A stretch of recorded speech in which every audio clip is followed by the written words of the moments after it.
안녕하십니까? 9월 7일 월요일 영국의 소리방송 뉴스데스크의 아이린입니다. 한국에서 전광훈 목사가 재수감되었다는 소식입니다. 얼마 전 정부의 압력으로 한기 총회장직도 사퇴한 전광훈 목사는 박근혜 대통령을 온갖 허위사실로 거짓 모략하여 탄핵시키고 그것도 모자라 신문에 난 거짓 기사를 토대로 33년의 징역형을 선도한 사법부를 비난하는 것을 시작으로 급기야 정권을 찬탈한 문재인 정부가 386 운동권 세대들과 주사파들을 각계에 포진 정권을 장악하고 5.18 광주 사태를 민주화 운동이었다고 포장하는 것을 비롯 역사를 왜곡시키는 종북 세력들의 척결을 주장해왔습니다.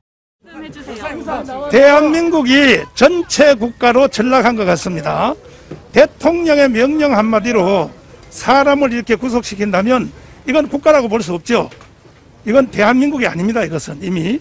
그래서 존경하는 국민 여러분, 저는 감옥으로 갑니다만은 반드시 대한민국을 지켜주시기를 바랍니다. 네. 항거하시는 거예요, 그러면? 네? 항거하시는 거예요? 당연히 해야죠. 광화문집회 방역 책임 없다는 입장 그대로인가요? 그것은 이미 성북 보건소에 가서 물어보면 우리 교회는 이 방역을 방해한 적이 없다는 것을 이 공무원들이 다 알고 있어요. 근데 그걸 자꾸 언론에서 마치 방역을 제가 조성했다 이렇게 몰고 가니까 내가 또 재구속되지 않습니까? 담당자인 성북구 보건소에 가서 물어보면 우리는 자진 폐쇄 다 했고 명단 다 줬고 10년치 명단, 그 중에서 이제 처음에 오해가 있었던 것은 10년치 명단을 준 것 중에서 500명 가까이 연락이 안 되는 것은 10년 사이에 성도들이 떨어졌어요.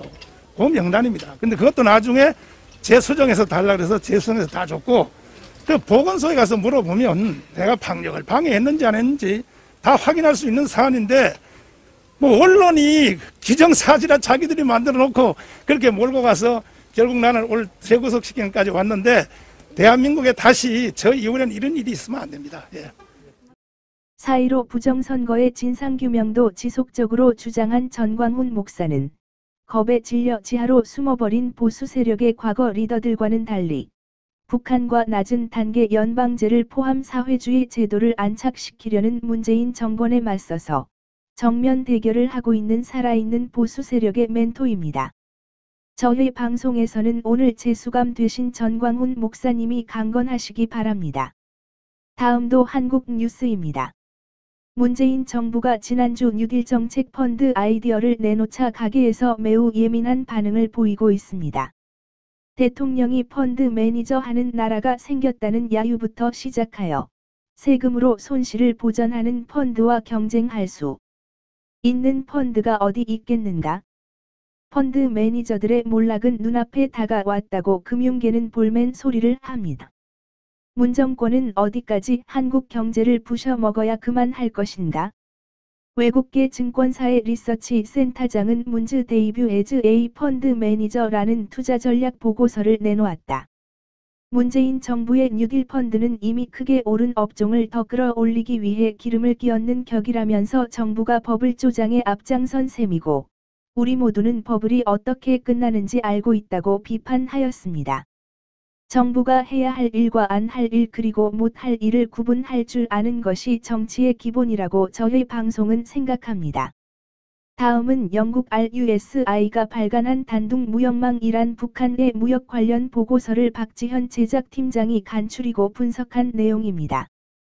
영국 왕립합동군사연구소 로이엘 유나이티드 서비스 인스티튜트는 4일 북한의 단둥 무역망 노어스 커리어즈 트레이드네스 인덴당 이란 제목의 보고서를 통해 중국 단둥 지역 업체들과 북한 간 긴밀한 협력 관계에 대해 설명했습니다.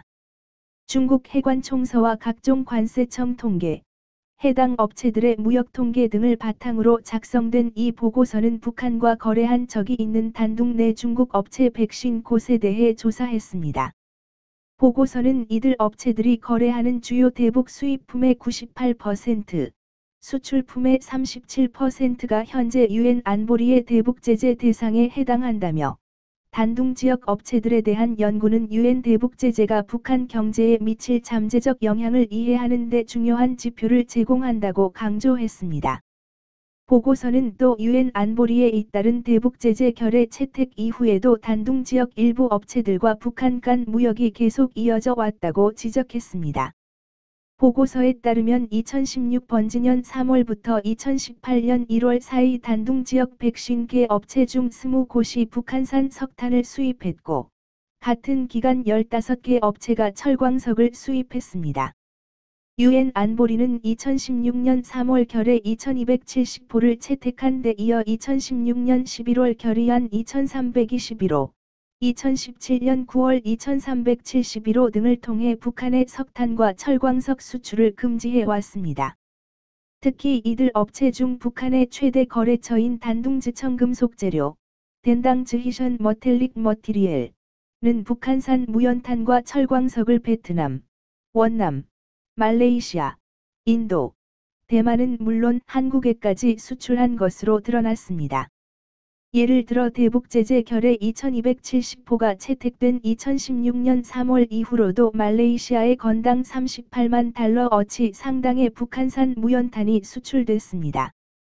북한과 오랜 협력 관계를 가진 또 다른 업체인 단둥상어무역, 덴당 자이앙이 트레이드, 역시 2014년부터 2017년 사이 북한으로부터 약 3천억 달러어치에 달하는 천연자원을 수입한 바 있습니다. 이 두 업체 모두 미국 재무부로부터 제재 대상으로 지정됐지만 여전히 업체가 운영되고 있는 것은 물론 지난해 북한에서 열린 평양 무역 박람회에도 참가하는 등 북한과 긴밀한 관계를 유지하고 있다고 보고서는 지적했습니다. 실제 북한 측과 무역 거래를 한 적이 있는 단둥 지역 150개 업체 중 문을 닫은 곳은 15곳에 불과합니다.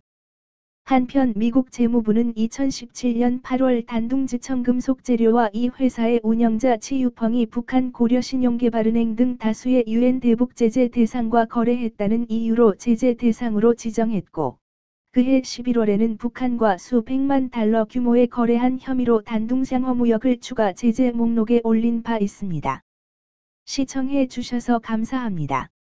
지난 방송을 보시려면 유튜브에서 영국의 소리 방송을 찾아주십시오. 감사합니다.